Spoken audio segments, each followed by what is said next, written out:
মানুষ দেখতে সময় কে কত বড় গুনাহগার দেখা যায়নি না, কারণ ঘরের মুখে দিছাইতে সময় কত বড় গুনাহ খতরা কি গুনার মধ্যে লিপ্ত আছেন এটা আপনার দেখা যায় না। গতিকে সাহাবাগণ আল্লাহ রাসূল সাল্লাল্লাহু আলাইহি ওয়াসাল্লাম এমন এক ব্যক্তি যার চরিত্রের গ্যারান্টি মহান রব্বুল আলামিনের দিতরার কইরা ইন্নাকা লাআলা খুলুকিন আযীম। নিশ্চয় আমার হাবিব সাল্লাল্লাহু আলাইহি ওয়াসাল্লাম ইয়াতাকলা সবথেকে আজিম আপনার কি বলে চরিত্রের অধিকারী। আর অন্যান্য আয়াতের মধ্যে ফরমায় লাকাদ কানা লাকুম ফি রাসূলিল্লাহি উসওয়াতুন হাসানা। নিশ্চয় আমার হাবিব ইয়াতাকলা এমন এক ব্যক্তি, এমন একজন পারসন যার জীবনের মধ্যে কোন দোষ নাই। আমি আল্লাহ গ্যারান্টি দিয়া আমার হাবিব ইয়াতাকলা কি নির্দোষ। আমার হাবিবের চরিত্র পৃথিবীর সবটাকিন বালা চরিত্র আর সবটাকিন আপনার আলা চরিত্র হোক না সুবহানাল্লাহ।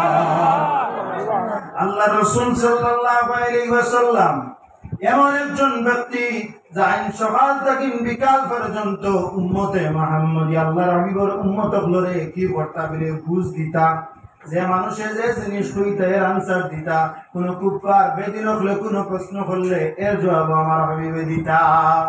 অনেক মানুষের ভিড়ের মধ্যে আপনার সারা দিন যদি একজন ব্যক্তি বুঝলেন তাহলে এর কিতাবে বিলে মিজাজটা আপনার গরম হয়ে যায়। দেখবা ডাক্তারের মিজাজ গরম থাকে না, হ্যাঁ কেউ লাগিয়া এইটাই মানুবালা, কিন্তু মিজাজ গরম হয়ে যাবে তার লাগিয়া, কারণ আস্তা দিন কুইট পেশা মানার লগে কথা কইতে কইতে মানুষের একটা পেশা আই যায় কি আই যায় না।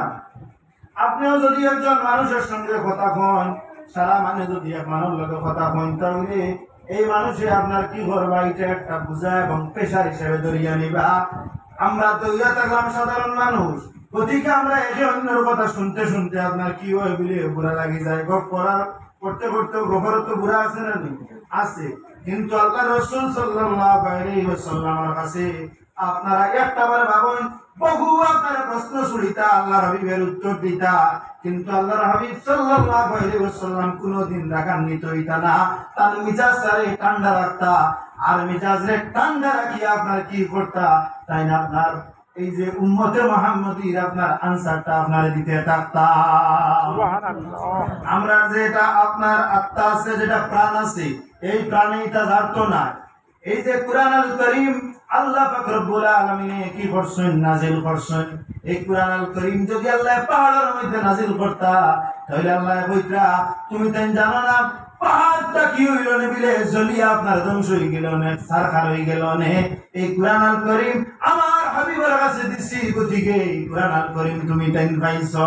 সুবহানাল্লাহ। আমরা সাধারণ মানুষের উপরে যদি কুরআন নাজিল হইতো তাহলে পৃথিবীর কোনো মানুষ পেয়া হওয়া গেল না। অনেক আল্লাহ রাসূল সাল্লাল্লাহু আলাইহি ওয়াসাল্লামের কাছে নাজিল হইছে, গতিকে এই কুরআন আল কারীম আমরা সুষ্ঠুভাবে পড়িতাম পারি আর এবং অন্যরে আপনার কি করতাম পারি আর কইতাম পারি। আর আলিম হলে মুদরসার মধ্যে কুরআন শিক্ষা দিতা ভাতরা। আল্লাহ কুরআন শরীফের মধ্যে ফরমান লাউ আনজালনা হাযাল কুরআন আলা জাবালিন লারাইতাহু খাশিয়াম মুতাসাদ্দিয়াম মিন খাশিয়াতিল্লাহ ওয়া তিলকাল আমসালু নাদরিবুহা লিন-নাসি লাআল্লাহুম ইয়াতাফাক্কারুন।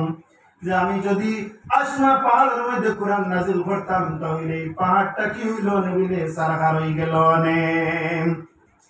এই যে মহান রব্বুল আলামিন এই নইয়া তাক লাগি কিতা একমাত্র মাহবুদ, মুসলমানে একমাত্র মাহবুদ খারে মানুন আল্লাহরে।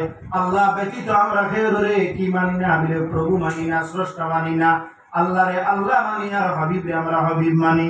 পরবর্তী আয়াতের মধ্যে আল্লাহ পাক রব্বুল আলামিন ফরমায়েন والله الذي لا إله إلا هو والله الذي لا إله إلا هو عالم الغيب والشهادة هو الرحمن الرحيم। إن الله পাক রব্বুল আলামিন ওইয়া তাক লাগি আমরার মাহবুব যাই লইয়া কিতাবরণ বিলে হর গায়ব এবং জাহির প্রত্যেকটা জিনিস রেন কিতাবরণ বিলে জানেন। আমরা আল্লাহ থেকে বের জানি নিবিলেন না। আল্লাহ জাহির যেটা এটাও জানেন, বাতিন যেটা এটাও আপনারা জানেন। আর মহান রব্বুল আলামিন ইয়া তাআলা সবকিছু মায়া করনেওয়ালার জাত। আল্লাহর চাইতে আর জমিনের মধ্যে কেউ মায়া করনেওয়ালা নাই।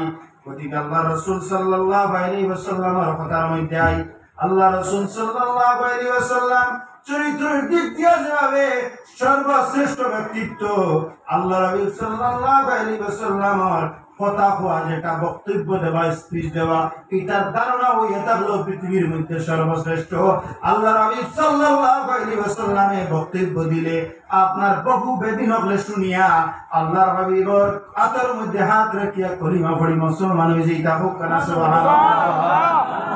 আল্লাহ হাবিবর কথা পড়ার ধারণার দিক দিয়ে আল্লাহর হাবিব শ্রেষ্ঠ, ইলমের দিক দিয়ে আল্লাহর হাবিব সাল্লাল্লাহু আলাইহি ওয়াসাল্লাম শ্রেষ্ঠ। বিলে কিলা আজ থেকে ১,৫০০ বছর আগে আল্লাহর হাবিবে যে জিনিস ফরমাইয়া যায় আজ এখন পর্যন্ত পৃথিবীর মধ্যে এটা আপনারা লাগিয়া যার জমিনের মধ্যে কোন ইঞ্জিনিয়ার, কোন প্রফেসর, কোন ডাক্তার, কোন মানুষ নাই যে ৬০ দিন বাদে কি হইব হওয়ার কোন ক্ষমতা কোন ব্যক্তি রাখে না।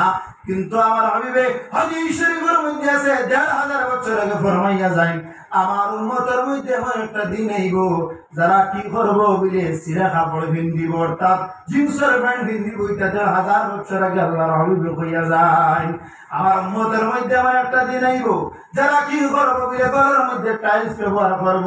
টাইলসটা হাদিস শরীফের মধ্যে কতটুকু ব্যবহার করা হইব বলে প্রথমে তলে ব্যবহার করা হইব, এরপরে উপরে ব্যবহার করা হইব, এরভাবে একে বাদকা দিবর ৭ পর্যন্ত আপনার টাইলসটা লাগি যাইব। ১,৫০০ বছর পরে উম্মতে মুহাম্মদিয়া টাইলস লাগাইতরা কি লাগাইতরা না, তাহলে বুঝা গেল ইলমের দিক দিয়া আল্লাহ হাবিব সাল্লাল্লাহু আলাইহি ওয়াসাল্লাম কি করেন বিলে সর্বশ্রেষ্ঠ আপনার ব্যক্তিত্ব।